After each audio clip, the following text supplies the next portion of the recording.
Welcome back to the channel, guys. I'm Sheldon, and this is Behind the Enthusiast. Today, we are going to be taking a look at the 2024 Harley-Davidson CVO Street Glide, featuring a 121 engine.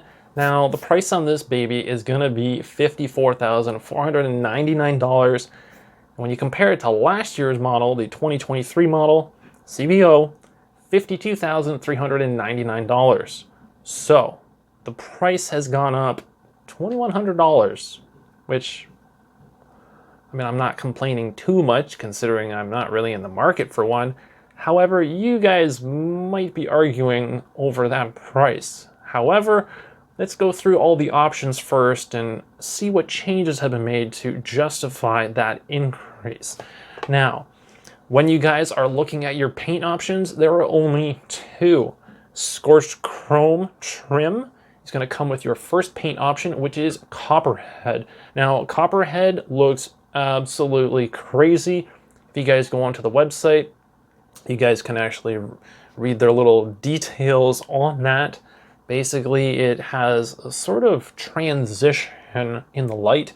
So if you guys go to a dealership and you see one, make sure that you look very closely to actually see this paint in action.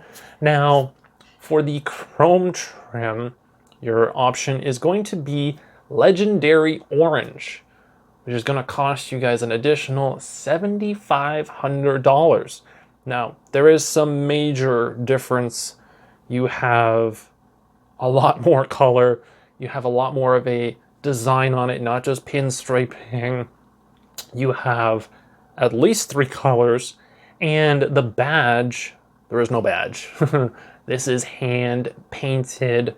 The number 1 on there looks really, really sharp. And there are also additional differences between these two choices. Not just the paint, not just the trim. We also have a different seat. So the Copperhead is going to have one that is all black. The Legendary Orange is going to have orange trim on it. There's also going to be a difference in the wheels, the engine trim, the controls, so your hand grips, your footboards, those types of things. So pay attention to when you guys are looking at these models. You're going to see more blacked out features on the Copperhead model as opposed to the Legendary Orange, which is going to have a lot more orange. Now, keep in mind that the 2023 CVO Street Glide came out late. However, just going to reiterate a lot of the design changes on it for you guys who, you know, maybe you didn't watch the video, or maybe you weren't interested last year and you just didn't want to give time to the new models. So here we go. We've got a modern design. We've got weight reduction when compared to the 2022 models. So keep that in mind. All of these features are being transferred over from the 2023 models, but 2023 was the first year for the CVO, the new one. So keep in mind, we're comparing the 2022 models when we're talking about weight reduction. For the Street Glide, we have the Omega shaped headlight. We have that leaner fuel tank, more volume in the saddlebags. I know a lot of people don't really like the design. They think they look too bulky or too round or something. However, there's more volume, so I personally wouldn't complain about that because, well, the design's growing on me, to be honest. Now, we also have that VVT 121. Again, this is CVO only. And when compared to the twin-cooled 117, there is an additional 8% in torque and an additional 9.5% horsepower. Now again, this is comparing the 117 twin-cooled engine to the VVT 121 in the CVOs.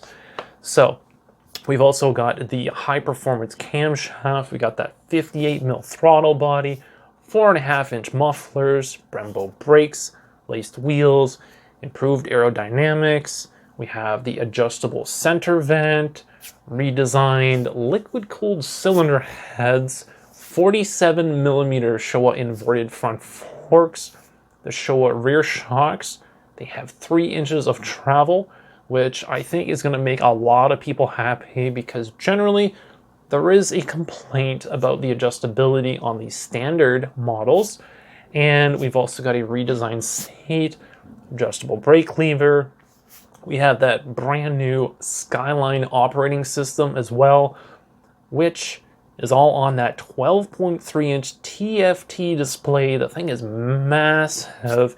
We also have a bunch of ride modes, safety enhancements, and this is something that I don't know if it was introduced last year or not, but I did notice Harley mentioned that the charging system output has now increased over 20% to 58 peak amps.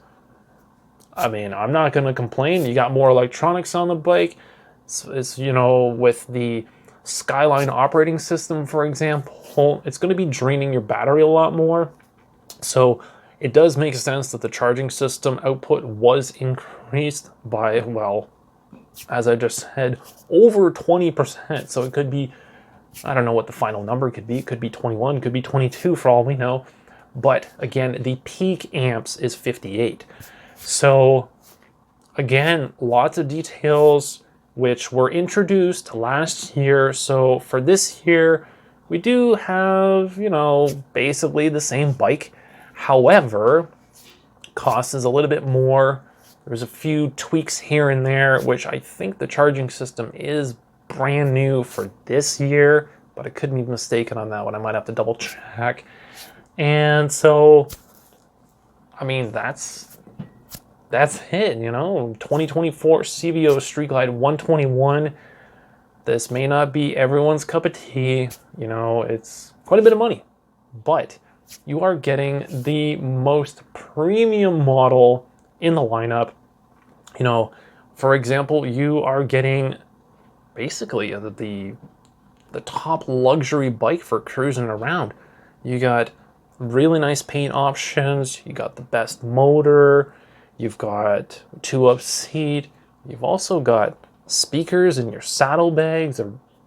I mean, I don't really know what else you could really possibly ask for, especially since you've got the inverted front forks, like literally all the bells and whistles on this bike. I know, it's almost $55,000, but people still buy them.